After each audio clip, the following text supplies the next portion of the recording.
Would you agree, no matter what a person's job title or position, everyone in every organization ought to be in the customer service business? The problem is, not everyone got the memo, right?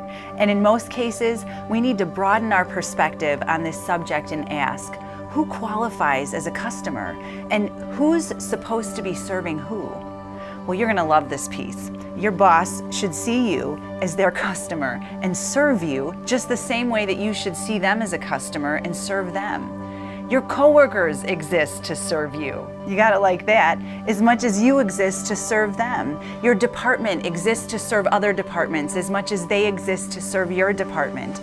And everyone without exception should be serving the external customer, whoever that is, and whatever name you use for them, clients, patients, sponsors, the public. In short, successful organizations have a culture of service where everybody serves everybody, no exceptions. And by the way, that's the only time when everyone's needs get met. That's true in relationships, families, societies, and politics too. But when people start to serve themselves, that's when things start to break down. Isn't that what happened with our economy in 2008, 2007? The people at the top got greedy and we hit a snag. How about in Washington? We elect politicians to serve us, and who do they end up serving? Themselves. How's that working for us? In reality, the only way an organization truly survives and thrives, the only way people truly succeed and stay employed, is mastering the skill of serving, where everybody serves everybody. That's the first order of business. But there's another important point to highlight. For far too long, organizations have been obsessed with customer satisfaction. The problem with that is simple. If you're aiming for satisfied customers, you're aiming too low. What if I told you customers don't want to be satisfied? You say, what? Of course they do. No, we want more than that, because satisfied means it was okay, and we don't want okay. If you asked a friend, how was that movie you saw last weekend? And they said, it was okay. How many of you would say, oh, give me the name of that movie? We love okay. We don't. And no matter who you serve, whether it's customers or patients, you have to remember that okay isn't good enough for them. A study published in the Harvard Business Review suggests that customers who give organizations a 4 on a 5-point scale are 6 times more likely to go somewhere else next time. Even though a 4 is good and they're satisfied, it isn't that good. But a person who marks a 5 won't go anywhere else.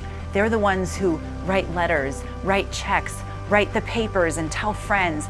They don't want to do business anywhere else, and they don't want to work anywhere else. 5s are loyal and energized, and that should be our goal. Not customer satisfaction, but customer loyalty. So how do we create loyalty? Well, it's about making an emotional connection with the people we serve. In other words, it's more than what you do. It's how you do it and how people feel about how you do it. In the Beyond Service Excellence training, we look at 4 opportunities to make or break the connection with the people you serve. And without going into detail, I'll tell you what the first one is: your attitude. All it takes to break the connection with the people you serve is an attitude of disinterest. When you come across as impersonal, indifferent, rude, or insincere. You don't have to be rude or insincere, but if you come across that way to others, it has a negative impact. So in our workshop, we talk about what indifference looks like: the eye roll, the sigh, the tone of voice, the frown, all those cues that tell you, I don't really care much.